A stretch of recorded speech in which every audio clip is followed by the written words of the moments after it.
Conectó. Muy bien. Vamos hasta Quito. Vamos a la FENOCIN. Allí está el presidente de esta organización, el sociólogo Gary Espinosa. Buenos días.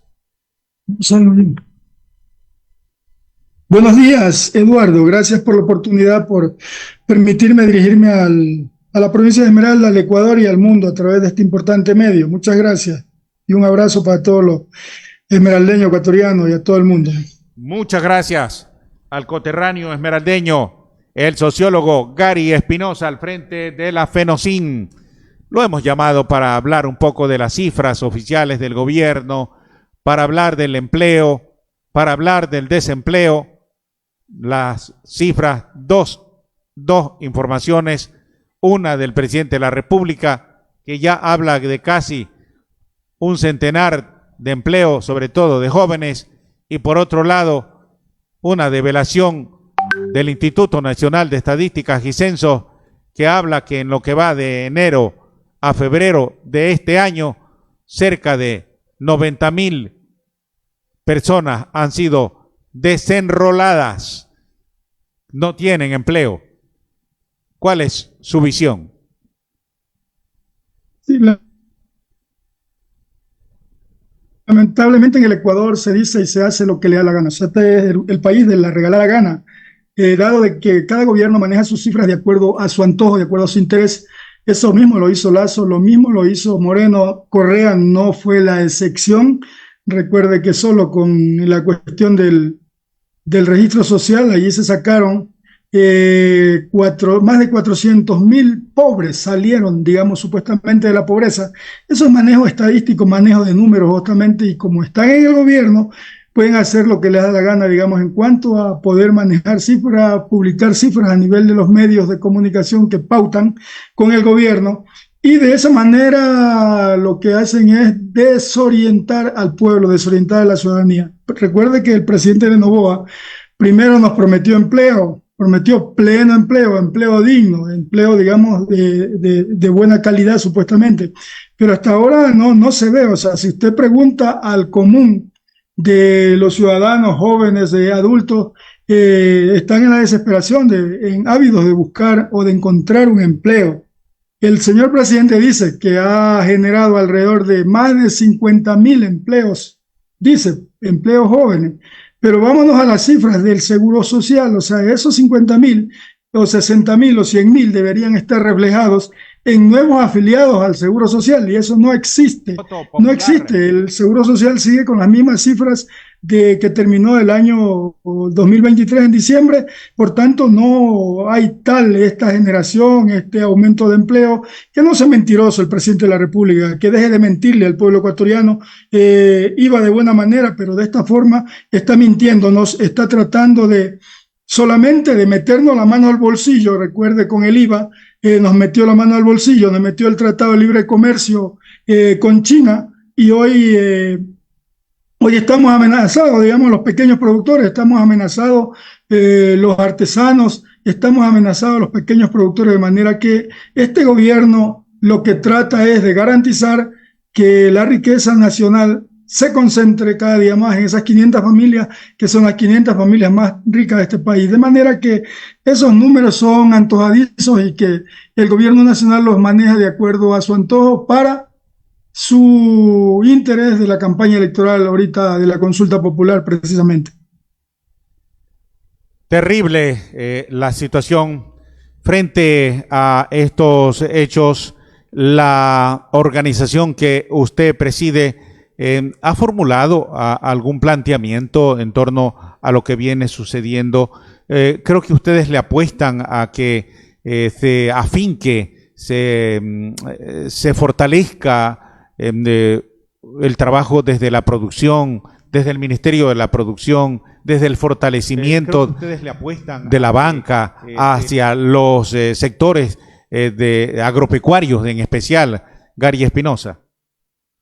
Sí, primero, digamos, para recuperar empleo pleno, o sea, el presidente de la República debe de entender, debe de pensar. No sé si la cabeza le da para pensar realmente, porque lo que piensa es en favor de sus empresas, en favor de sus intereses. Porque, por ejemplo, mire usted, Si solo condonamos la deuda de los 120.000 familias, allí estamos recuperando alrededor de 300.000 empleos plenos, empleos permanentes en la producción agropecuaria, de manera que eso no es un disparate, no es una locura que nosotros estamos planteando. Además, ya hay una ley que está de aplicarla mediante un decreto que el presidente de la República debe de emitir, pero él no. Aquí en esta condonación solo nos van a perdonar alrededor de 150 millones de dólares. Sin embargo, en diciembre, con el aplauso, con la venia del Partido Social Cristiano, con la venia del Partido Revolución Ciudadana, el partido ADN del gobierno, es decir, esta trilogía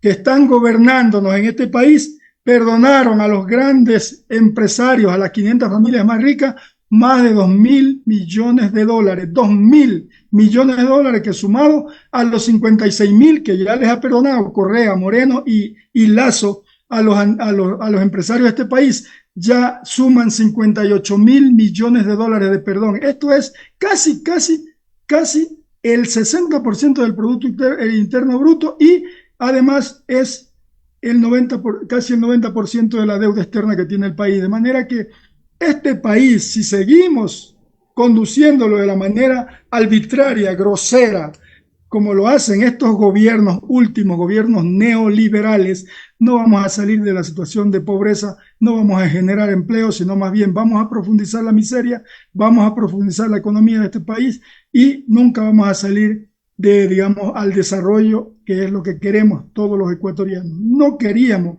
y no queremos que al gobierno de Noboa le vaya mal, pero sin embargo, todas las medidas que está tomando son en función de sus intereses.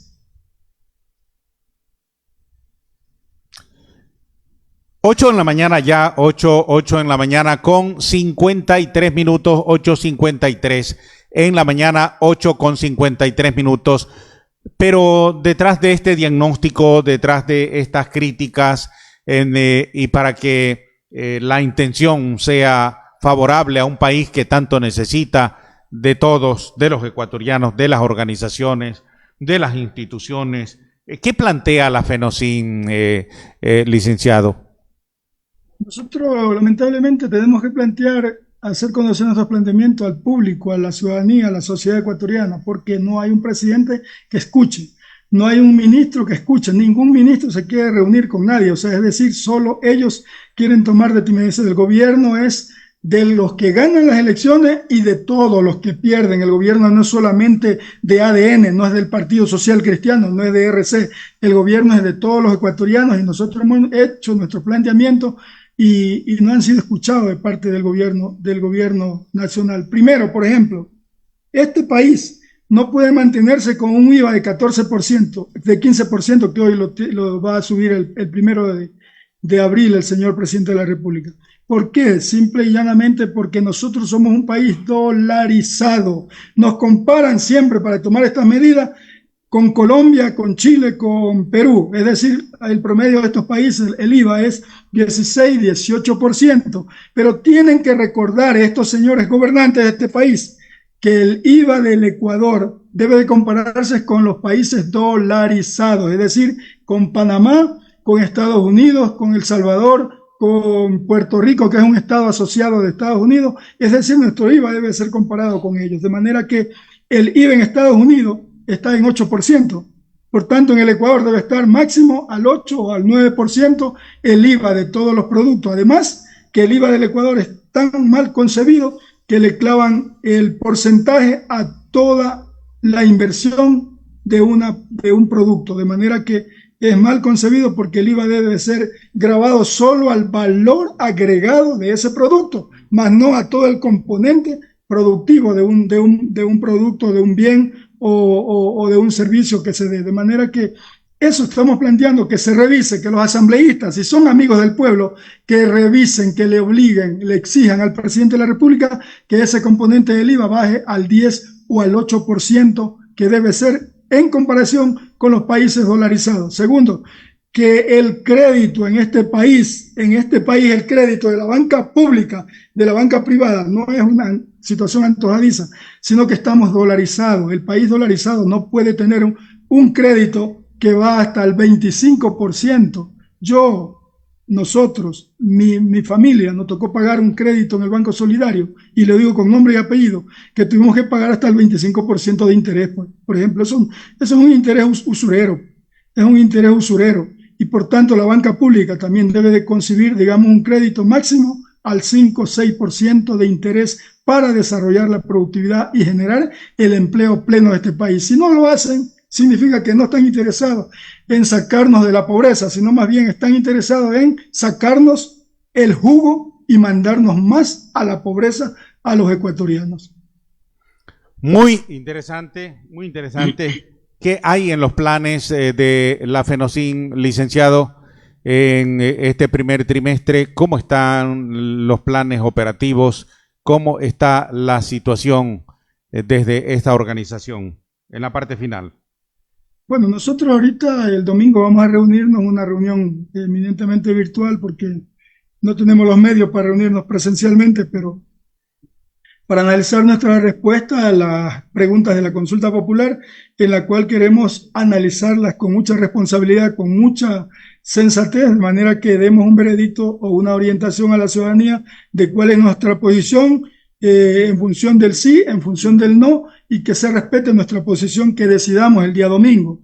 En particular, yo tengo algunas apreciaciones en cuanto a algunas preguntas como Gary Espinosa, pero esas son mis percepciones y yo tengo que consultar o someter al consenso de los compañeros de las organizaciones para que ellos me den mayores luces para ver por dónde vamos en esto de la consulta popular. El domingo nos reuniremos para decidir si es que vamos por el sí o vamos por el no, o si va a ser, digamos, una posición diferenciada en cuanto a las preguntas, porque algunas preguntas realmente son el hazme reír, o sea, el presidente de la República como que tiene plata demasiado para gastar en esta consulta popular, que no tiene, digamos, sentido, porque tenía que someterla a la Asamblea Nacional para que haga las reformas correspondientes, para que sea la Asamblea la que resuelva sobre estas preguntas, porque de lo contrario vamos a decir sí, vamos a decir no, y otra vez vuelve a la Asamblea para que la Asamblea, digamos, ponga, digamos, ya la discusión final para, pues,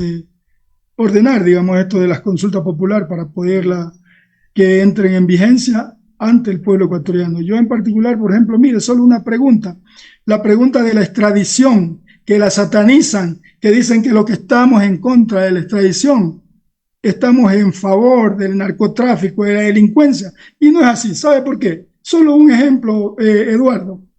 Si lo extraditamos a Poli o a Nielsen Arias, en Estados Unidos le van a poner 100 años de prisión. Si lo extraditamos acá, ¿para qué? Para que le pongan 6 años.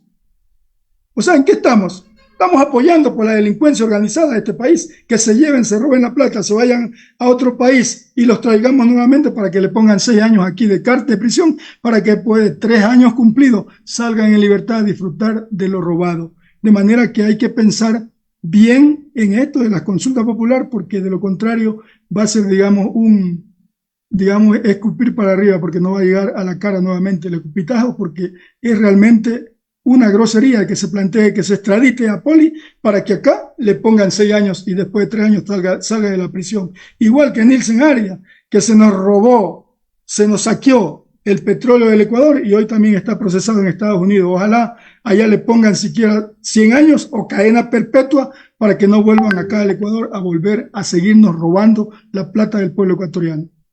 Muchas gracias, sociólogo Gary Espinosa, presidente de la FENOCIN, y este pronunciamiento de la actualidad que están viviendo. Se van a reunir para evaluar, para analizar algunas de las preguntas y decidir orgánicamente por el sí o por el no.